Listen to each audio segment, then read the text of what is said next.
ഒരു പേര് കേൾക്കുമ്പോൾ അത് ഒരു രാജ്യത്തിൻ്റെ പേരുമായിട്ട്, ആ രാജ്യത്തിൻ്റെ സംസ്കാരവുമായിട്ട്, ആ രാജ്യത്തിൻ്റെ ഭാഷയുമായിട്ട് ബന്ധപ്പെടുത്തി കേൾക്കുമ്പോൾ നമ്മളൊക്കെ ഓടിക്കയറി അങ്ങ് വിശ്വസിച്ചു പോകും ആ ഉൽപ്പന്നം ആ രാജ്യത്തിൻ്റെ സ്വന്തമാണെന്ന്. ഒന്നോ രണ്ടോ അല്ല, നിത്യജീവിതത്തിൽ അത്തരത്തിലുള്ള ഒരുപാട് സാധനങ്ങളും സംഗതികളും നമുക്ക് സുപരിചിതമാണ്. എന്നാൽ പലപ്പോഴും പലതും ഉത്ഭവിക്കുന്നത് ഏത് രാജ്യത്തിൻ്റെ പേരിലാണോ നാമകരണം ചെയ്തിരിക്കുന്നത് ആ രാജ്യങ്ങളിൽ നിന്നുമല്ല എന്നുള്ളതാണ് പരമാർത്ഥം. ഇത് പലപ്പോഴും നിങ്ങളിൽ ആശയക്കുഴപ്പം സൃഷ്ടിക്കും. ഫ്രഞ്ച് ഫ്രൈകൾ ഫ്രാൻസിൽ നിന്നുള്ളതാണെന്നത് പരമാർത്ഥം തന്നെയാണെങ്കിലും ഇവിടെ പറയാൻ ഉദ്ദേശിക്കുന്ന കാര്യങ്ങൾ കുറച്ച് വ്യത്യസ്തമാണ്.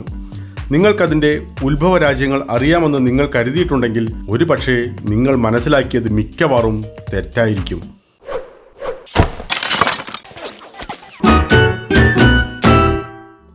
ആദ്യം കാപ്പിയെക്കുറിച്ച് തന്നെ തിരക്കാം. കാപ്പി മഡഗാസ്കറിൽ നിന്ന് കണ്ടെത്തിയതാണെന്നത് ഒരു ജനപ്രിയ വിശ്വാസമാണ്. പക്ഷേ എന്നാൽ അത് തെറ്റാണ്. എത്യോപ്യയിൽ നിന്നും കണ്ടെത്തിയതാണ് കാപ്പി. വിശദമായി പറഞ്ഞാൽ എത്യോപ്യയിലെ കാഫ പ്രവിശ്യയിലെ പൂർവികരാണ് കാപ്പിയുടെ ഊർജ്ജസ്വലമായ ഫലങ്ങൾ ആദ്യമായി കണ്ടെത്തിയത്. എത്യോപ്യയുടെ തെക്കു പടിഞ്ഞാറൻ ഭാഗത്തുള്ള ഒരു പ്രവിശ്യയാണ് കാഫ. കാഫ എന്ന വാക്കിൻ്റെ ഉത്ഭവം അറബി കഫയിൽ നിന്നാണ്. അതിൻ്റെ അർത്ഥം സരസഫലങ്ങളിൽ നിന്നുള്ള പാനീയം എന്നാണ്. കാപ്പി കണ്ടെത്തിയതിൻ്റെ കഥയിൽ കാഫയിൽ താമസിച്ചിരുന്ന ഓമർ എന്ന ഷെയ്ഖിന് പങ്കുണ്ട്. ഓമർ അറിയപ്പെട്ടിരുന്നത് പ്രാർത്ഥനയിലൂടെ രോഗികളെ സുഖപ്പെടുത്തുന്നതിനാലായിരുന്നു. ഒരു ഘട്ടത്തിൽ പ്രവാസിയായപ്പോൾ വിശപ്പ് കാരണം അടുത്തു കണ്ട കുറ്റിച്ചെടികളിൽ നിന്ന് കുരു രൂപത്തിലുള്ള ഫലങ്ങൾ തിന്നാൻ തുടങ്ങി. പക്ഷെ കൈപ്പേറിയ അനുഭവമായതിനാൽ അയാൾ ആ കുരുക്കളെ തിളപ്പിക്കാൻ ശ്രമിച്ചു.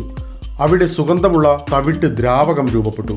ഈ ദ്രാവകം കുടിച്ച് ദിവസങ്ങളോളം ഊർജ്ജസ്വലത നേടുകയും പുനരുജ്ജീവിക്കുകയും ചെയ്തു. കാഫയിൽ നിന്ന് ഈ സരസഫലങ്ങളും അവയിൽ നിന്നുണ്ടാക്കുന്ന പാനീയവും അറബ് ലോകത്തേക്ക് കൊണ്ടുപോയി. കാപ്പി ആദ്യമായി കണ്ടെത്തിയത് മഡഗാസ്കറിലാണെന്ന് പലപ്പോഴും തെറ്റിദ്ധരിക്കപ്പെടുന്നു. എന്നാൽ അതിൻ്റെ ഉത്ഭവം എത്യോപ്യയിൽ തന്നെയാണ്. ഇന്ന് നമ്മുടെ നിത്യജീവിതത്തിൻ്റെ ഭാഗമായ മുളകിനെക്കുറിച്ച് നമ്മുടെയൊക്കെ വിചാരം മുളക് നമ്മുടെ നാടിൻ്റെ ഒരു സൃഷ്ടിയാണെന്നതാണ്. മുളകിൻ്റെ പേരുമായി പ്രത്യേകിച്ച് ഇന്ത്യക്കോ ഇന്ത്യൻ സംസ്ഥാനങ്ങൾക്കോ ബന്ധമൊന്നുമില്ലെങ്കിലും മുളക് പോർച്ചുഗീസുകാരാണ് ഇന്ത്യയിലേക്ക് കൊണ്ടുവന്നത്. പോർച്ചുഗീസുകാരാണ് ഇന്ത്യയിലേക്ക് കൊണ്ടുവന്നതെങ്കിലും മെക്സിക്കോയിൽ ഉത്ഭവിച്ചതാണെന്നാണ് അതിൻ്റേതായ ശരി. പൊതുവെ നമുക്കെല്ലാം അറിയാമല്ലോ, സുഗന്ധവ്യഞ്ജനങ്ങൾക്കും പലതരം മുളകുകൾക്കും ഇന്ത്യൻ വിഭവങ്ങൾ പ്രശസ്തമാണെന്നത്. ഏഷ്യയിലേക്ക് മുളക്, കുരുമുളക് തുടങ്ങിയവ വ്യാപിപ്പിച്ചത് ഏഷ്യൻ സുഗന്ധവ്യഞ്ജന വ്യാപാര മാർഗത്തിലൂടെ വാണിജ്യത്തെ പ്രോത്സാഹിപ്പിച്ച പോർച്ചുഗീസ് വ്യാപാരികൾ അവതരിച്ചതിൻ്റെ അനന്തരഫലമാണ്. 15-ാം നൂറ്റാണ്ടിൻ്റെ അവസാനത്തോടെ പോർച്ചുഗീസുകാർ ഇന്ത്യയിൽ മുളക് പരിചയപ്പെടുത്തി. തുടർന്ന് ഈ പാതകളിൽ പിന്നീട് അറബ് വ്യാപാരികൾ ആധിപത്യം പുലർത്തി. ആയതുകൊണ്ട് തന്നെ മുളക് ലോകത്തിന് സമ്മാനിച്ചത് ഇന്ത്യയിൽ നിന്നാണെന്ന അറിവ് തെറ്റിദ്ധാരണ മാത്രമാണ്. സുഡോക്കു എന്ന അക്കങ്ങൾ കൊണ്ടുള്ള ബുദ്ധിപരമായ കളിയെക്കുറിച്ച് ഓർക്കുമ്പോൾ തന്നെ പെട്ടെന്ന് നമ്മുടെ ബുദ്ധിയിൽ തോന്നുന്നതും വ്യാപകമായി വിശ്വസിക്കുന്നതും ഇതൊരു ജാപ്പാനീസ് ഉത്ഭവമാണെന്നതാണ്.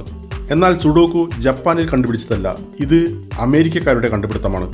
അമേരിക്കയിലെ ഇന്ത്യാനയിൽ നിന്ന് വിരമിച്ച ആർക്കിടെക്ട് ഹോവാർഡ് ഗാൺസ് എന്ന 74-കാരനാണ് മോഡേൺ സുഡോക്കു അജ്ഞാതമായി രൂപകൽപ്പന ചെയ്തത്. ഈ പസിൽ ആദ്യമായി 1979 ഡെൽ മാഗസിനിൽ പ്രസിദ്ധീകരിച്ചു. പ്രശസ്ത പസിൽ നിർമ്മാതാവായ ഗാൺസ് ഈ മാസികയ്ക്ക് നൽകിയ വലിയ സംഭാവനയാണിത്.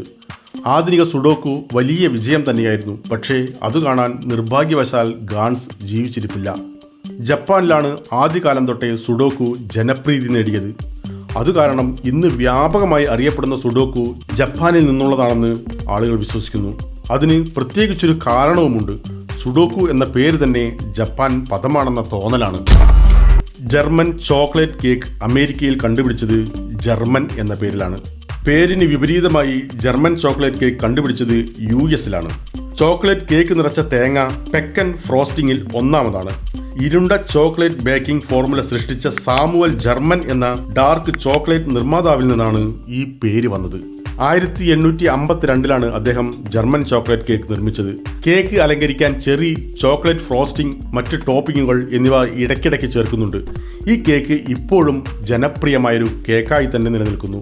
സാമുവൽ ജർമ്മൻ എന്ന അമേരിക്കക്കാരനിൽ നിന്ന് ഉത്ഭവിച്ച കേക്ക് അതിൻ്റെ പേര് കാരണം പലപ്പോഴും തെറ്റിദ്ധരിക്കപ്പെടുന്നു.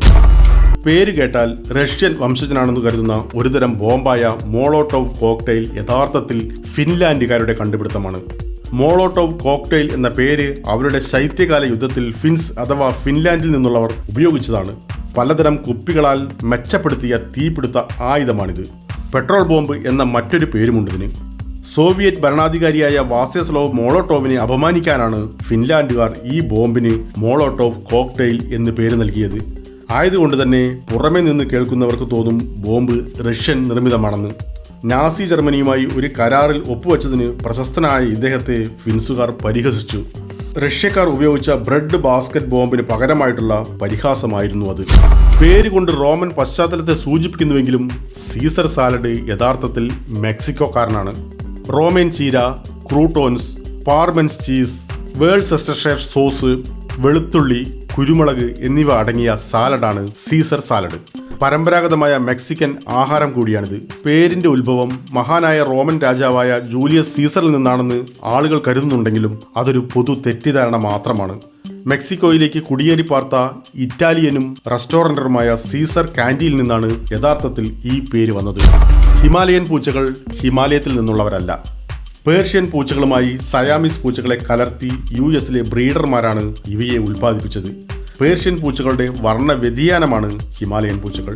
അതിന്റെ നിറം കാരണം ഹിമാലയൻ മുയലുകളെ സൂചിപ്പിക്കുന്നത് പോലെ ഹിമാലയൻ എന്ന് നാമകരണം ചെയ്തു എന്ന് മാത്രം. ഈ പൂച്ചകൾ ഹിമാലയത്തിൽ നിന്നാണെന്ന് ആളുകൾ വിശ്വസിക്കുന്നതിനാൽ ഇത് പൊതുവായിട്ടുള്ള മറ്റൊരു തെറ്റിദ്ധാരണയ്ക്ക് കാരണമായി. വാസ്തവത്തിൽ ഈ പൂച്ചകൾ സയാമീസ് പേർഷ്യൻ പൂച്ചകളുടെ സങ്കര ഇനങ്ങളാണ്. ഈ പൂച്ചകളിൽ നിന്ന് വ്യത്യസ്തമായി കാണപ്പെടുന്ന ഒരു സവിശേഷ ഹൈബ്രിഡ് അവർ നിർമ്മിക്കുന്നു. കാലിഫോർണിയ റോളുകൾ സുഷി റോളുകളുമാണ്. ഈ മക്കി സുഷി റോളിൽ കുക്കുംബർ, ഞണ്ട് മാംസം, അവോക്കാഡോ എന്നിവ അടങ്ങിയിരിക്കുന്നു. തെക്കൻ കാലിഫോർണിയയിലെ വൻ വിജയമായിരുന്നു ഈ റോളുകൾ. ആയതുകൊണ്ട് തന്നെ ഇതിന് കാലിഫോർണിയ റോൾ എന്ന് പേരുമിട്ടു. കാനഡയിലെ വാൻകൂവറിലാണ് ഈ വിഭവം യഥാർത്ഥത്തിൽ കണ്ടുപിടിച്ചത്. ഈ വിഭവത്തിന് മറ്റു ചില പേരുകൾ കൂടെ ഉള്ളതിനാൽ അതിനെ ചുറ്റിപ്പറ്റി നിരവധി തെറ്റിദ്ധാരണകളുണ്ട്. സുഷി റോൾ എന്നും അറിയപ്പെടുന്ന ഈ വിഭവം ജപ്പാനിൽ നിന്നാണെന്ന് കരുതപ്പെടുന്നവരുമുണ്ട്. പക്ഷേ യഥാർത്ഥ പേര് സൂചിപ്പിക്കുന്നത് കാലിഫോർണിയ എന്നാണ്. എന്നിരുന്നാലും ഈ രണ്ട് പേരുകൾക്കും ഈ വിഭവത്തിന്റെ ഉത്ഭവവുമായി യാതൊരു ബന്ധവുമില്ല. പൈനാപ്പിൾ കഷ്ണങ്ങൾ അടങ്ങിയിട്ടുള്ള പിസയായ ഹവായിയൻ പിസ പലപ്പോഴും ഹവായിൽ നിന്ന് ഉത്ഭവിച്ചതാണെന്ന് കരുതപ്പെടുന്നു. പക്ഷേ ഇത് കണ്ടുപിടിച്ചത് യഥാർത്ഥത്തിൽ കാനഡയിലാണ്. കുഴച്ച പുറന്തോട്, തക്കാളി സോസ്, ഹാം കഷ്ണങ്ങൾ, പൈനാപ്പിൾ വളയങ്ങൾ അല്ലെങ്കിൽ കഷണങ്ങൾ എന്നിവ കൊണ്ടാണ് ഹവായിയൻ പിസ നിർമ്മിക്കുന്നത്. ചില ആളുകൾ കരുതുന്നത് ഇത് മികച്ച ടോപ്പിംഗ് ആണെന്നാണ്. 1962 കാനഡയിലെ ഒന്റാറിയോയിലാണ് ആദ്യത്തെ ഹവായിയൻ പിസ കണ്ടുപിടിച്ചത്. എന്നിരുന്നാലും ഹവായിയൻ പിസ ഉത്ഭവിച്ചത് ഹവായിൽ നിന്നാണെന്ന് ഇന്നും പലരും തെറ്റായി വിശ്വസിക്കുന്നു. ഡോണർ കബാബ് ജർമ്മനിയിലെ പ്രശസ്തമായ ഫാസ്റ്റ് ഫുഡാണ്. പക്ഷേ ഇത് 1970കളിൽ തുർക്കിഷാണ് ജർമ്മനിയിലേക്ക് കൊണ്ടുവന്നത്. ലംബമായ റൊട്ടി സെറിയിൽ മാംസം കൊണ്ട് നിർമ്മിച്ച കബാബാണ് ഡോണർ കബാബ്. ജർമ്മനിക്കാരുടെ പ്രധാനപ്പെട്ട ഭക്ഷണങ്ങളിൽ ഒന്നു തന്നെയാണിത്. ജർമ്മനി തന്നെയാണ് സ്വദേശമെന്ന തെറ്റിദ്ധാരണ പലർക്കുമുണ്ട്. 2010 ഡോണർ കബാബുകളുടെ വാർഷിക വിൽപ്പന $2.5 ബില്യൺ ആയിരുന്നുവെന്ന് ഒരു പഠനം തെളിയിക്കുന്നുണ്ട്. അങ്ങനെയാണെങ്കിലും കൂടി ഡോണർ ടർക്കിഷ് വിഭവമാണ്. 1970കളിൽ തുർക്കിയിലെ അതിഥി തൊഴിലാളികൾ ജർമ്മനിയിൽ അവതരിപ്പിച്ചതാണിത്. ഈ വിഭവം പിന്നീട് സാലഡ്, സോസുകൾ എന്നിവ ഉപയോഗിച്ച് സാൻഡ്വിച്ചായി പരിണമിച്ചു. തെരുവുകളിൽ ഫാസ്റ്റ് ഫുഡായി വിൽക്കാൻ എളുപ്പമാണ് ഈ വിഭവം. അതുമൂലം ജർമ്മനിയിൽ ഏറ്റവും കൂടുതൽ വിറ്റഴിക്കപ്പെടുന്ന ഫാസ്റ്റ് ഫുഡ് വിഭവങ്ങളിലൊന്നായി ഡോണർ കബാബ് മാറി. പേര് സൂചിപ്പിക്കുന്നതിന് വിപരീതമായി ഫ്രഞ്ച് കൊമ്പ് ജർമ്മൻ സംഗീത ഉപകരണമാണ്.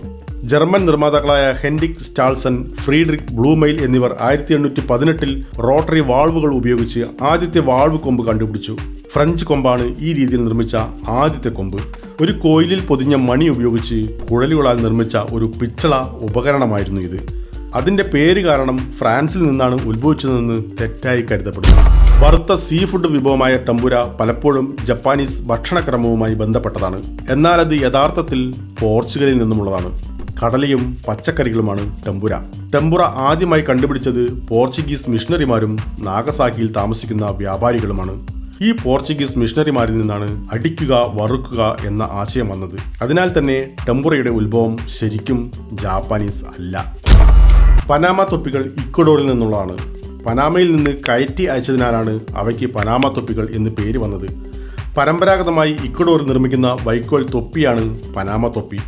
ജിപ്പി ജാപം പാം പൂശിയ ചെടികളുടെ ഇലകൾ ഉപയോഗിച്ചാണ് ഇവ നിർമ്മിക്കുന്നത്. ഇളം നിറമുള്ളതും ഭാരം കുറഞ്ഞതും ശ്വസിക്കാൻ കഴിയുന്നതുമായ പനാമ തൊപ്പികൾ വേനൽക്കാല വെയിറ്റ് സൂട്ടുകളായ ലിനൻ അല്ലെങ്കിൽ സിൽക്ക് പോലുള്ളവയാണ്. നെയ്തെടുക്കുന്ന തൊപ്പികൾ ആദ്യം പനാമയിലേക്കും പിന്നീട് ലോകത്തിന്റെ മറ്റു ഭാഗങ്ങളിലേക്കും അയച്ചിരുന്നു. അതിനാലാണ് പനാമ തൊപ്പി എന്ന പേര് ഉരുത്തിരിഞ്ഞത്. എന്നാലും പലപ്പോഴും തൊപ്പിയുടെ ഉത്ഭവം പനാമയാണെന്ന് തെറ്റിദ്ധരിക്കപ്പെടുന്നു. സ്വിസ് വാച്ച് നിർമ്മിക്കുന്ന കമ്പനിയായ റോളക്സ് യഥാർത്ഥത്തിൽ ലണ്ടനിലാണ് സ്ഥാപിതമായത്. സ്വിസ് ബന്ധത്തിന് പേരുകേട്ട ആഡംബര വാച്ച് മേക്കിംഗ് കമ്പനിയാണ് റോളക്സ്. എന്നാൽ കമ്പനി സ്ഥാപിച്ചത് ലണ്ടനിലാണെന്ന് മാത്രം. 1905 ഇംഗ്ലണ്ടിലെ ലണ്ടനിൽ ആൽഫ്രഡ് ഡേവിഡും സഹോദരൻ ഹാൻസ് വിൻസ്ഡോഫും ചേർന്ന് റോളക്സ് രൂപീകരിച്ചു. ആഡംബര ഇറക്കുമതിക്കും കയറ്റുമതി തീരുവയ്ക്കും ചുമത്തിയ യുദ്ധകാല നികുതികൾ വളരെ കൂടുതലായതിനാൽ 1919 വാച്ച് നിർമ്മാതാക്കൾ ഇംഗ്ലണ്ട് വിട്ടു. ഇത് വാച്ചുകളുടെ ഷിപ്പിംഗ് വളരെ ചെലവേറിയതാക്കി. അങ്ങനെ അവർ കമ്പനിയെ സ്വിറ്റ്സർലാൻഡിലെ ജനീവയിലേക്ക് മാറ്റി. തുടക്കം മുതൽക്കേ കമ്പനി സ്വിസ് കമ്പനിയാണെന്ന തെറ്റിദ്ധാരണകൾക്കും ഈ മാറ്റം കാരണമായി. പടിഞ്ഞാറൻ അമേരിക്കയിൽ സ്വാധീനമുണ്ടായിട്ടും കൗബോയ് എന്ന പാരമ്പര്യം മെക്സിക്കോയിൽ നിന്നും വന്നതാണ്. കൗബോയ് എന്നതിൻ്റെ തുടക്കം മധ്യകാല സ്പെയിനിൽ നിന്നുമാണ്. US അവതരിച്ച കന്നുകാലി വളർത്തൽ രീതിയാണിത്. അമേരിക്കയിൽ വളരെ പ്രചാരമുള്ള ഇതിനെ പക്ഷേ മെക്സിക്കോയിൽ വാക്വേറ എന്നും മെക്സിക്കൻ സംസ്ഥാനമായ ജൂലിയസ്കോയിൽ ചാരോ എന്നും വിളിക്കുന്നു. 18-ാം നൂറ്റാണ്ടിൽ ഇസ്ലാമിക ഭരണം നിലനിന്നിരുന്ന സ്പെയിനിലാണ് ഇവയുടെ തുടക്കം. എന്നിരുന്നാലും ഈ പാരമ്പര്യം അമേരിക്കൻ പാരമ്പര്യമാണെന്നാണ് പ്രചാരം. ബ്രസീലിയൻ അണ്ടിപ്പരിപ്പ് എന്ന ഒരുതരം കുരു സത്യത്തിൽ ബൊളീവിയയിലാണ് ഉൽപ്പാദിപ്പിക്കുന്നത്. വാസ്തവത്തിൽ ബ്രസീൽ പരിപ്പ് ഇല്ല. തെക്കേ അമേരിക്കൻ വൃക്ഷമായ ലെസിത്തിഡയിൽ നിന്നാണ് ബ്രസീൽ നട്ട് വരുന്നത്. പേര് അങ്ങനെയാണെങ്കിലും ബ്രസീൽ പരിപ്പ് ബ്രസീലിൽ പോലും ഉൽപ്പാദിപ്പിക്കപ്പെടുന്നില്ല. ബ്രസീലിൽ ഈ പരിപ്പിനെ കാസ്റ്റിഹാസ് ഡോ പാര എന്നാണ് വിളിക്കുന്നത്. കൂടാതെ ലോകത്തിൻ്റെ വിവിധ ഭാഗങ്ങളിൽ മറ്റു പല പേരുകളിലും അറിയപ്പെടുന്നുണ്ട് ഈ കുരു. ഈ അണ്ടിപ്പരിപ്പ് ഉൽപ്പാദിപ്പിക്കുന്നതും കയറ്റുമതി ചെയ്യുന്നതും ബൊളീവിയയാണ്. ഇത് യഥാർത്ഥത്തിൽ ആ ചെടിയുടെ പഴങ്ങളാണ്. അവ സാധാരണമായി പരിപ്പ് എന്നുപോലും തെറ്റിദ്ധരിക്കപ്പെടുന്നു. ജാപ്പാനീസ് വിഭവമായ മോച്ചി ഉപയോഗിച്ച് നിർമ്മിച്ച മോച്ചി ഐസ്ക്രീം ജപ്പാനിലല്ല അമേരിക്കയിലാണ് കണ്ടുപിടിച്ചത്. സ്റ്റിക്കി റൈസ് അടങ്ങിയ വിഭവമാണ് ജപ്പാനീസ് മോച്ചി. മോച്ചിയിൽ നിർമ്മിച്ച ഐസ്ക്രീം മോച്ചി ഐസ്ക്രീം എന്ന് വിളിക്കപ്പെടുന്നു. മോച്ചി ജപ്പാനിൽ നിന്നാണെങ്കിലും 1993 ഫ്രാൻസിസ് ഹാഷിമോട്ടോയാണ് മോച്ചി ഐസ്ക്രീം US കണ്ടുപിടിച്ചത്. ചെറിയ വൃത്താകൃതിയിലുള്ള മിഠായിയാണ് മോച്ചി ഐസ്ക്രീം. വ്യത്യസ്തമായ സുഗന്ധങ്ങളുള്ള മോച്ചി ഐസ്ക്രീം യഥാർത്ഥ മോച്ചിയെ അനുകരിക്കുന്നു.